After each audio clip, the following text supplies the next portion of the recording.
The December insurrection in London posed the question of power in a very direct way. But in and of itself, it couldn't resolve the question of power. It still remained firmly in the hands of the king and the court clique. Not only that, but of course, the very insurrection itself created a mood of panic and terror among the propertied classes, including some sections that had been in opposition previously. The moderate opposition, if you like, was beginning to move away from the progressive camp, to use that expression, and to close ranks around the monarchy, around the royal family, as the principal bulwark of reaction. Now, the end of the movement, it lasted just for 3 days. By the 30th of December, it had virtually petered out for the time being. And the fact that they managed to survive, they managed to resist the initial onslaught of the masses, gave the king and the court clique a certain influx of confidence in themselves.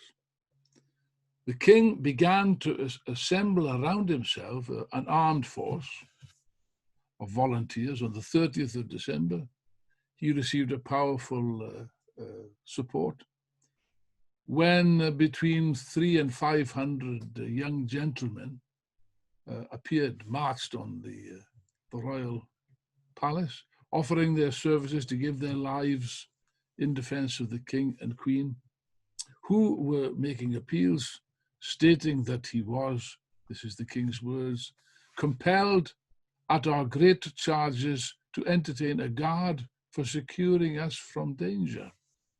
This was, of course, a deliberate move in the direction of plans for the king's counterattack, counteroffensive, and a clear preparation to crush the insurrection before it developed any further.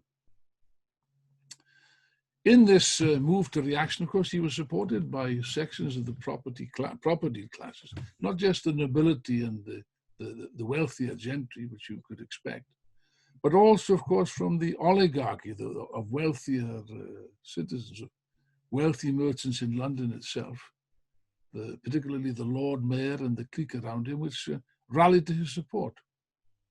Charles sent them a letter on the 31st of December, complaining about the, quote, many tumultuary and riotous assemblies of people about our palaces of Whitehall and Westminster, to the great disturbance of us and our Parliament. The Common Council replied that, of course, this court, neither this court nor any particular member thereof hath in any hand in these tumultuous and riotous proceedings, which have been of great trouble and affrightment of His Majesty's good subjects in the city, that's to say the wealthy, the fat cats in the city, and that they and every one of them disavow and disclaim the same, and shall do his best, that's the Lord Mayor, shall do his best to endeavour to suppress or prevent any tumults or riotous assemblies that shall thereafter be attempted within this city. It's clear. All the forces of reaction are beginning to coalesce around the monarchy, around the court clique, in an attempt to crush what?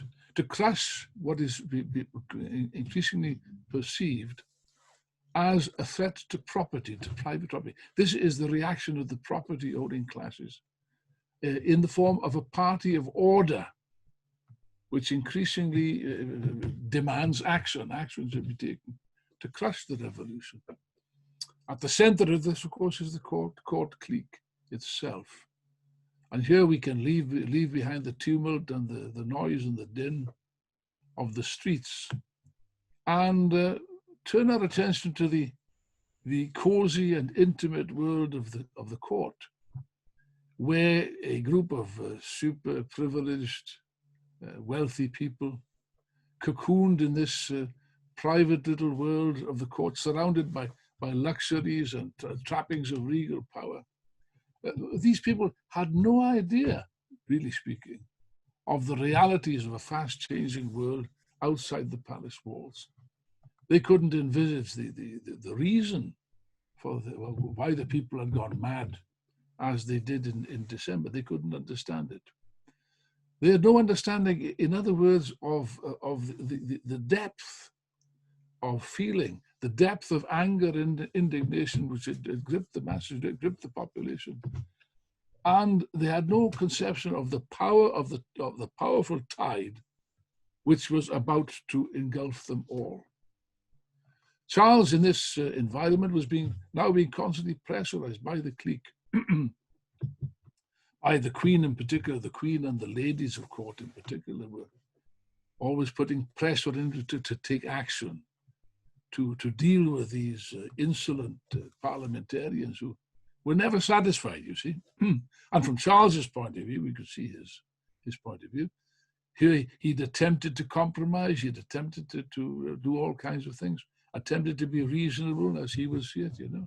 And all that he'd achieved by so doing is to embolden his enemies, who were continually asking for more.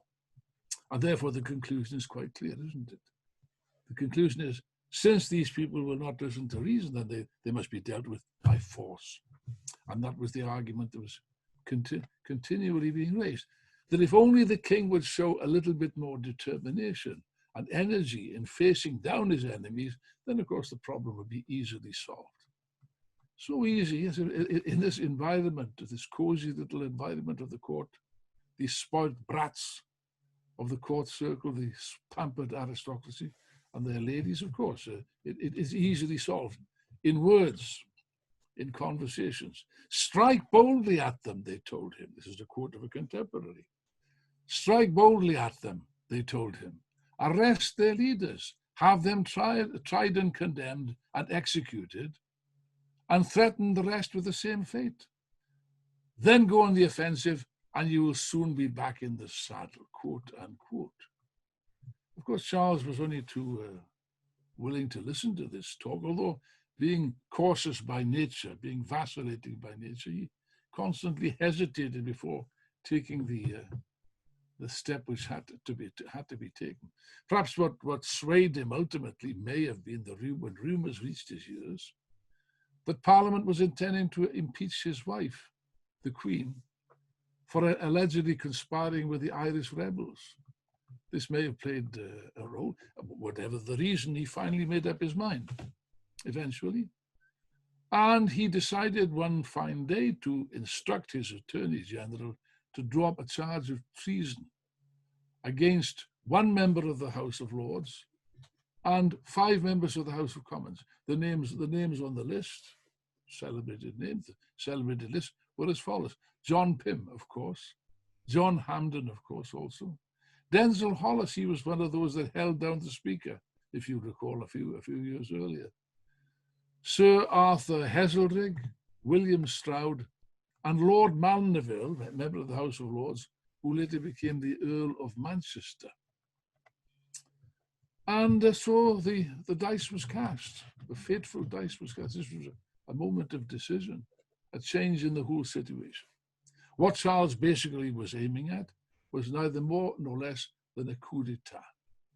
And on the 3rd of January, the House of Commons was thrown into a state of astonishment at the sudden appearance of an officer of the king in the House, who read out a list, not just of anybody. I mean, these the men that I've just mentioned were 5 of the most popular and influential members of the House, to be tried on a charge of treason, which of course is a serious matter. And on hearing this, of course, the Commons decided to take defensive action, if you like. They said that they would take this into consideration. Now, of course, when this message came back, they also said that anyone that was attempted to be seized in this way would have the right to resist. To resist arrest, since this constituted clearly a breach of parliamentary privilege. Charles sent actually sent two, I believe, two messages were sent to Parliament instructing them in very clear language that these 5 people had to be handed over for arrest on a charge of treason. The Parliament responded by saying that they would take it into consideration. That's very nice. Very nice, yes, but it's not the message that Charles wanted to receive. He wasn't expecting that Parliament should take anything into consideration. He was expecting that they should obey his commands without further delay. And of course, when this insolent reply from Parliament was received in court circles, it caused an absolute furore. The atmosphere in court, I think now you could probably have cut it with a knife. The king's friends and advisors were in a state of absolute fury, infuriated and frustrated at Parliament's open defiance of the royal authority. They stepped up their pressure on him to react. And Henrietta Maria in particular, the Queen, flew into a fury, probably influenced by the fact that she'd heard these rumors, that she was probably in for the chop unless something was done about it. There's no question at all that she must have played an important role in pressurizing her husband. After all, don't forget the king was also her husband, and husbands can be pressurized. It would have been interesting if only there could have been a microphone to record their pillow talk. It would have been quite interesting. We don't know exactly what was stated, but according to one source, she said, and I quote, to the king, this is the King of England she's talking to, but also her husband, "Go, you coward, and pull these rogues out by the ears, or never see my face more." I think that's a direct, clear message, isn't it? You get rid of these bastards, or else I'm divorcing you. In effect, that's what she said. Because he wouldn't have amounted to that in practice. But nevertheless, Charles was under intense pressure, both political pressure and even moral pressure, you could say, from his wife to make a move, which he proceeded to do. Because on the following morning, the fateful day, decisive day in English history, actually, Tuesday, the 4th of January, 1642, the king went in person to the House of Commons at the head of a motley crew of armed men, described by one observer as soldiers, papists, and others, in order to make the arrests himself. Absolutely astonishing, if you can imagine Queen Elizabeth going to Parliament to make an arrest herself. It really comes to something. Furthermore, of course, by entering into Parliament, which he did, Charles entered into the House of Commons, he was breaching a long-established rule of parliamentary privilege. The king was not allowed to go even to enter the House of Commons. He always conducted his affairs from the House of Lords, and therefore just to step inside the building of the House of Commons was a flagrant breach of parliamentary privilege. This act in itself would have had a dramatic effect, except for one little snag. The Parliament had been tipped off. They knew he was coming.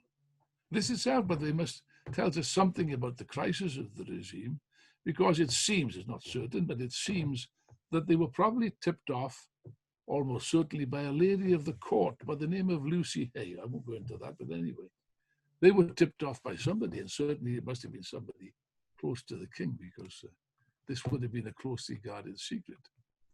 And whereupon, of course, the 5 members fled. They escaped, and they went to the city. That's significant. They went straight to the city, where they were sure to get support from the revolutionary masses, from the Puritans, from left-wing aldermen such as Isaac Pennington, the future regicide. It is assumed that they went to Coleman Street, actually, the center of rebellion. Either way, they ended up in the city. They weren't in the Parliament when Charles calmly walked in. Just imagine the scene. Charles enters the Parliament, and calmly, although he must realize that this would cause an uproar, he calmly walked into the silent chambers, absolute, I suppose, stunned silence, silent chamber, and sat in the speaker's chair, asking very politely, "Can you please vacate your chair? I have need of it," or words to that effect. And whereupon he delivered a speech which began, and I've got the text here. It's too long to read in its entirety, but a couple of lines give you a flavor of it.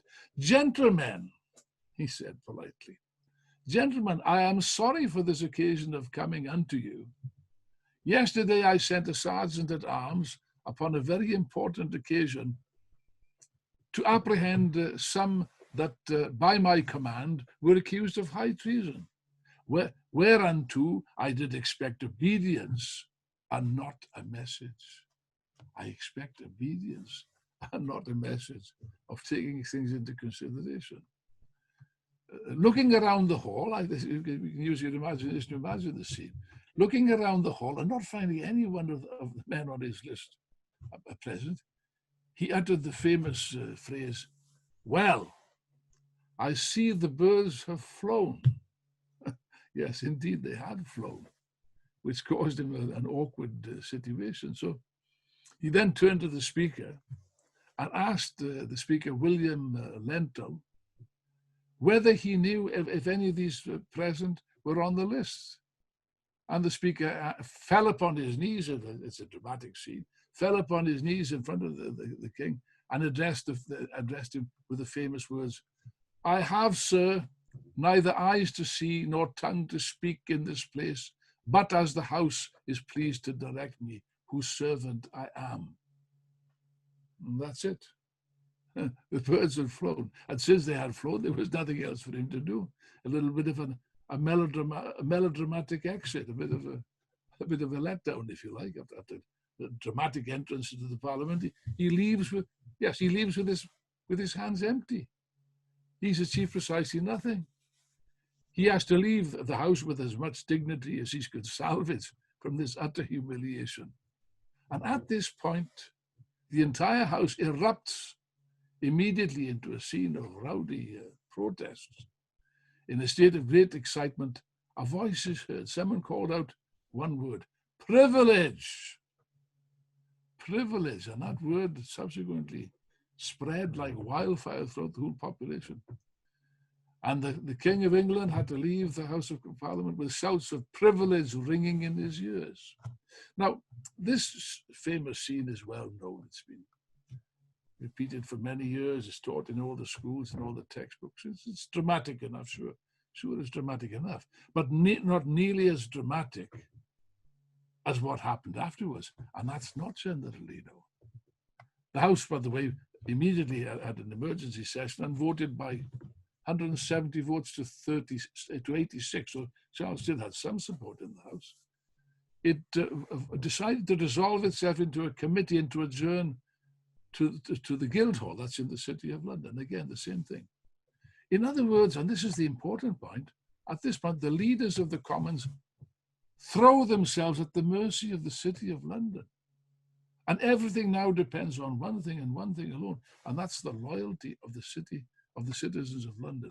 Brian Manning, in a very good book on the English Revolution, writes the following, I quote, "It was a decisive moment in history, and the decision lay not with the king, not with the parliament, not with the nobility and gentry, but with armed soldiers, not with armed soldiers, not with the Lord Mayor's aldermen or the Commons Council, but with the mass of ordinary people in London."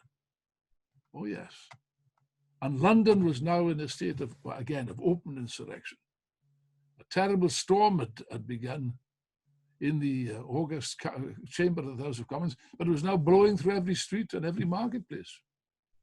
And it threatened to bring the whole edifice of power crashing down above their ears. The people were arming themselves. Oh yes, they got whatever they could get their hands on. Halberds, swords, axes, pikes, muskets, anything. And wherever he looked, the king began to realize that he'd sown the winds and now must reap a whirlwind. The next morning, all the shops in the city were shut. This was, in effect, a general strike in the conditions of those times. Yeah, a general strike. And it is stated, with every man holding his halberd and weapons in readiness. Now, you see, Charles had made a bad mistake. He stirred up a hornet's nest. And now he needed to take urgent action or all would be lost. He brought troops and arms to his palace in Whitehall, ready to defend it in case of attack. Yes, but he also needed urgently to find some points of support in London itself.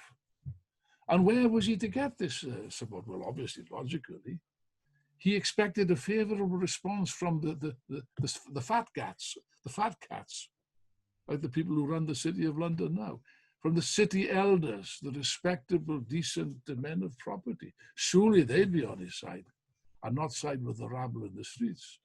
So therefore, on the 5th of January, the king went to the city to address a special meeting of the Common Council called at his request in Guildhall.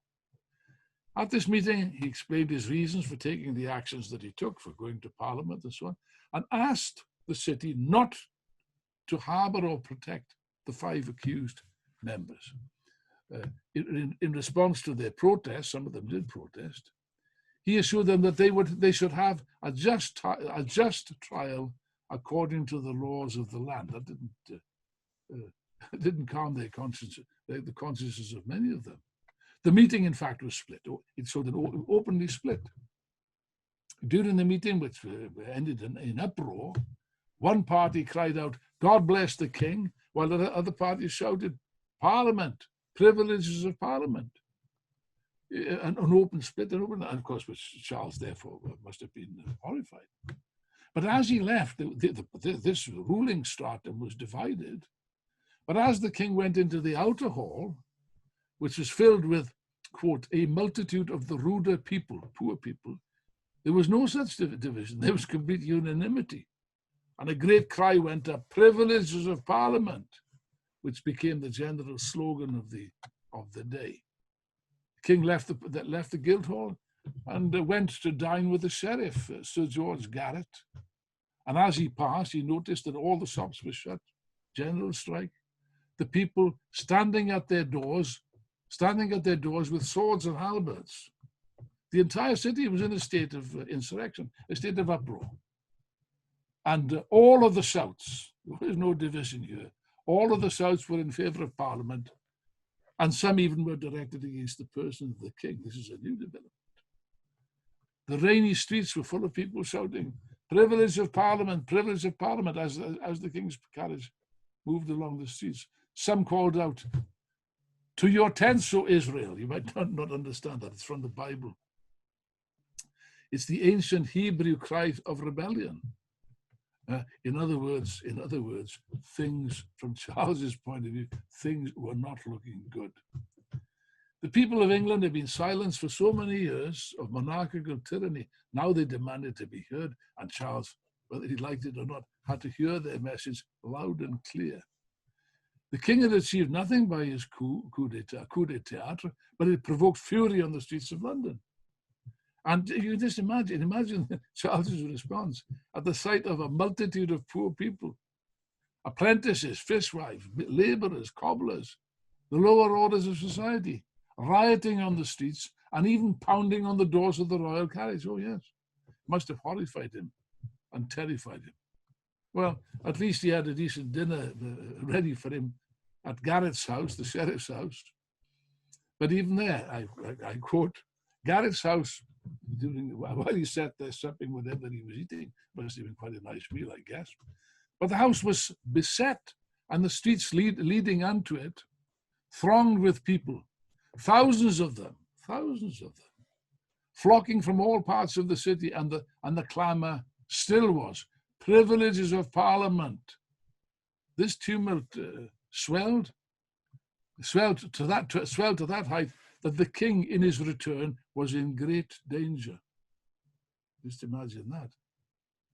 Again, another quote. A rude multitude followed his coach, shouting, "Privileges of Parliament, privileges of Parliament," in a most undutiful manner, pressing upon, looking into and laying hold of his coach. Nay, in defiance of his sacred person and authority, that seditious pamphlet of Walker's to your tents, O Israel, was thrown either into or very near the coach. The demonstration made such an impression on His Majesty. This is the words now of the Venetian ambassador, quite an acute observer of events. The Venetian ambassador said, this demonstration made an impression on His Majesty. The king had the worst day in London, the worst day in his life, the worst day that he'd ever had.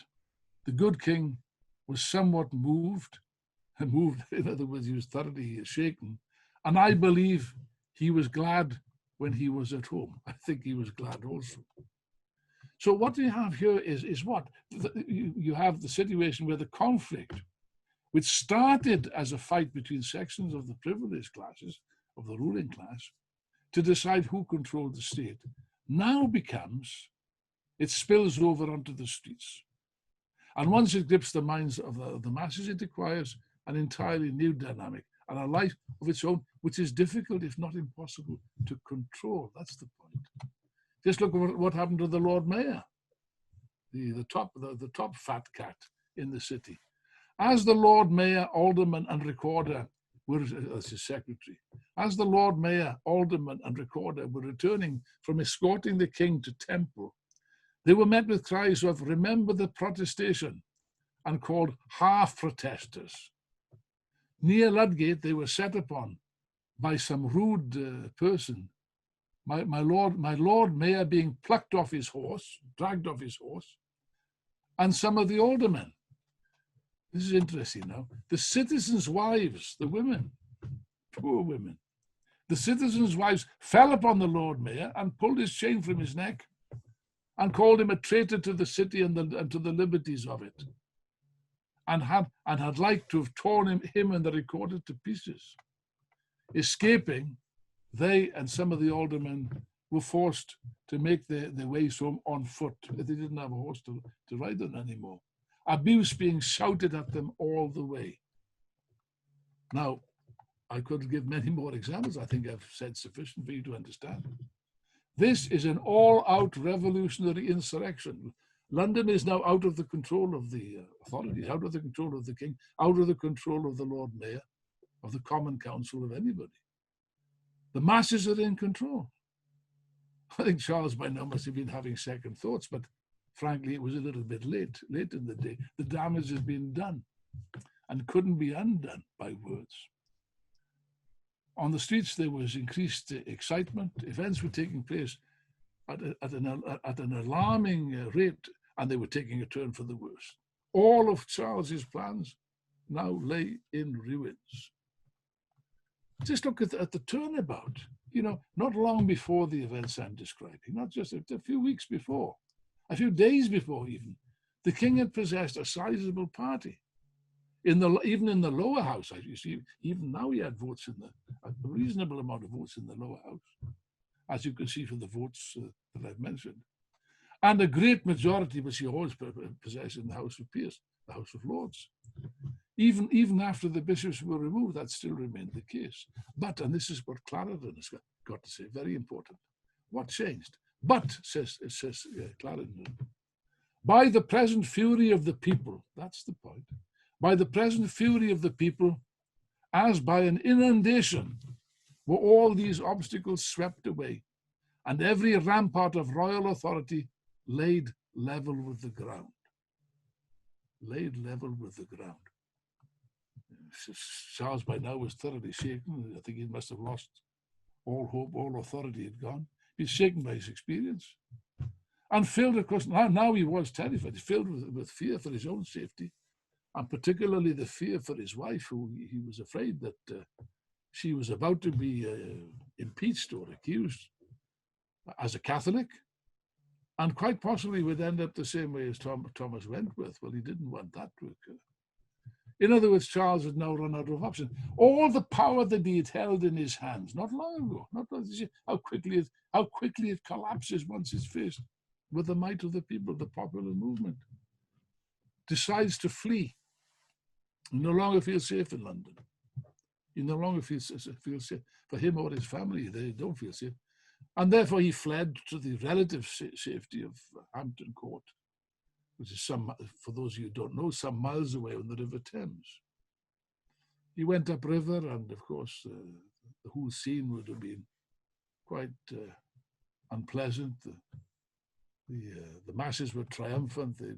They were chanting, "What has become of the king and his cavaliers, and whither have they fled?" Good question. Yes, Charles had fled. He fled by boat at night, I think, up the River Thames towards Hampton Court. And he remained outside of London thereafter for the duration of the Civil War, which is about to start.